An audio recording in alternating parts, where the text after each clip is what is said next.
it. I give hugs to strangers. Why? Because I need a hug.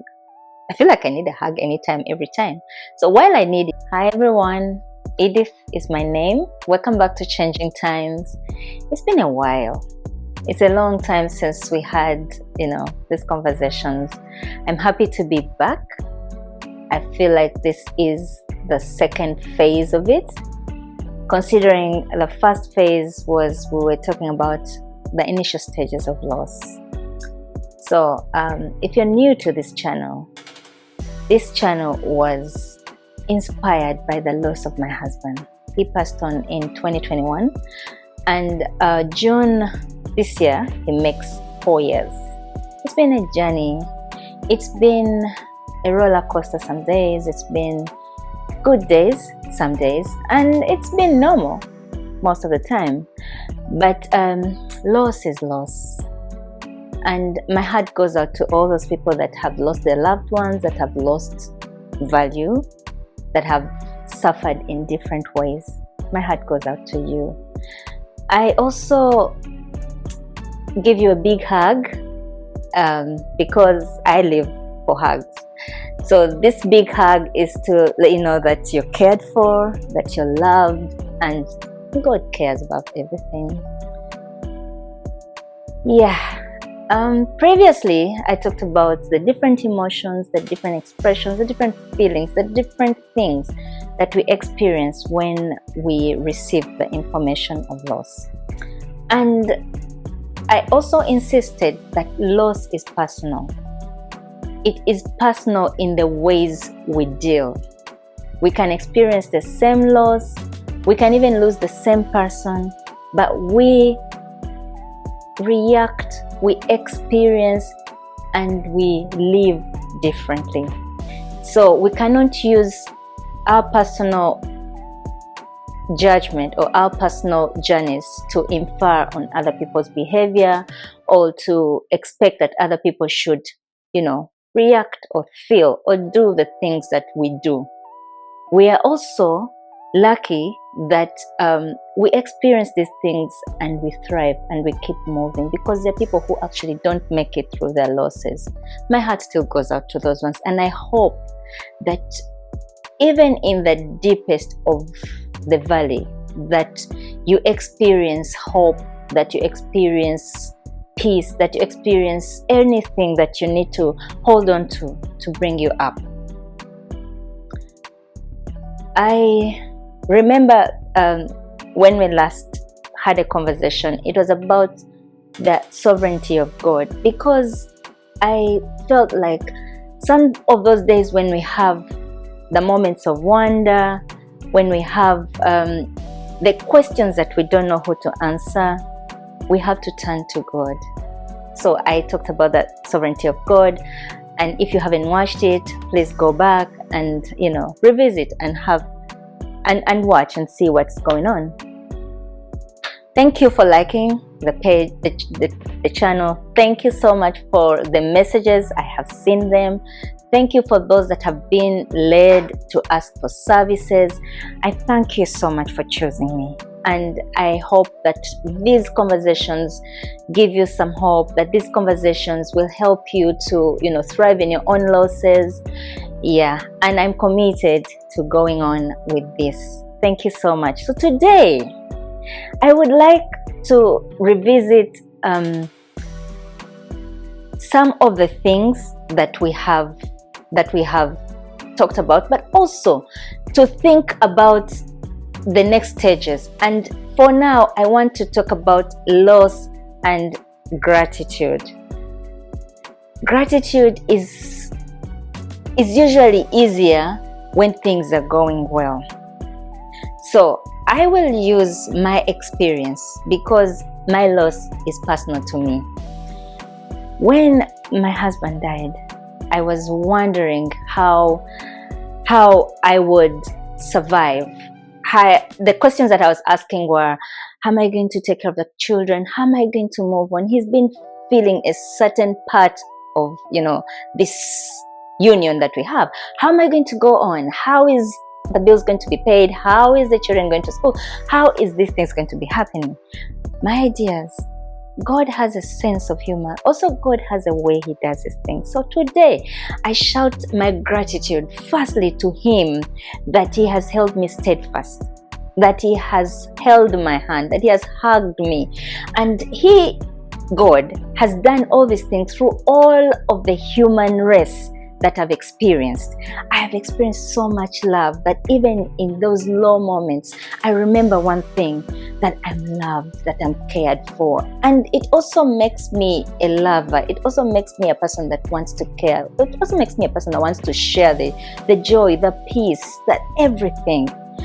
I have seen God in the smallest and the biggest things, and I've seen love in the mightiest ways and the smallest ways. So my gratitude is, while the loss happened, I am not forgotten. I hope that you are not forgotten. My children are not forgotten. I feel that even the wonders that I had, how will the children go to school? How will we have bills paid? These things, God has sent angels in different ways. And I can't help but to thank God, to thank you, to thank everyone that has made my loss their personal, responsibility. And I hope that even you, in your losses, in your experiences, in your grief, in your bereavement, that you look back and find which points of gratitude you want to point at. There is a friend one time who called me. I just lost my husband, I think a month. So she called me and said, Edith, I'm so angry, I'm so this, I'm so that. So while I went to her, I asked, what am I going to talk to her about? Because loss is very deep. So when I got there, I asked, is there anything that we think about and we are grateful to God that you have? And she said, I didn't die. 2, I have not lacked any good thing. 3, I have the things have been happening, yes, but I still can get up every morning and I can still breathe and I can still look at the children and not feel lost. So I was like, okay, so I am here to remind you that if you point at every element of gratitude that you should, uphold, it will help you to know that life is not ending anytime soon just because you lost someone. That you can experience the loss and still look at the points where you will say, thank you, God. Thank you, so and so. Thank you, so and so. And these people, we should pronounce the gratitude. Don't just keep quiet, say, oh my God, this has been taken care of. I am grateful to my friends. I am grateful to my family. I am grateful to the strangers. I am grateful to everybody. Even then that they don't know what I've been through, I am grateful that they have been there. I am grateful that I'm alive. I am grateful that I can sing, a song that will uplift me. Gratitude is a good thing because it reminds us that we are not alone. It reminds us that someone cares. Many a times, especially now in my place of work, when I walk in and say, oh, I'll give a hug to the people that I meet. I give hugs to strangers. Why? Because I need a hug. I feel like I need a hug anytime, every time. So while I need it, I feel like everybody needs it. Loss or no loss, I feel like some days can be brightened by just the hug. So I give it, and I love to give them. I love to receive them. Also, the gratitude is that while I have experienced my loss, I have not lost my head, but also there's opportunities that have come up. One of the opportunities that have come up for me is changing times. While it's a while that I have done changing times, I have received feedback to date that reminds me that what we are doing is a journey that I'm not walking alone. So it means that the people who listen, the people who feel that the word touches them, they are grateful. And I am grateful to God that I'm able to minister in their lives. This brings me to the question, what are you grateful for? What is it that you look at and say, God, if it was not for you, I would not come this far. I say, if it was not for God, if it was not only for God, I would have lost my mind. I would have probably died. I would not have gotten up. But the grace is sufficient. The blessings are sufficient too. What are you grateful for? What is that thing that you point at and say, while I've experienced the loss, I'm glad that I am still alive. I'm glad that this and this and this have happened. The pandemic came and it treated us really bad. But also the pandemic brought some opportunities. The pandemic brought growth. So I lost a lot in the pandemic, but I'll still say thank you to the pandemic, because the pandemic taught me to be grateful for even the little things. There are a couple of people who would come to me and say, Edith, I have lost hope. Edith, I feel this way. I feel like God has forgotten me. I feel like, and I ask, are you breathing? Yes, I'm breathing. Okay, if you're breathing, I know what it means not to have oxygen. I know what it means to pay for oxygen.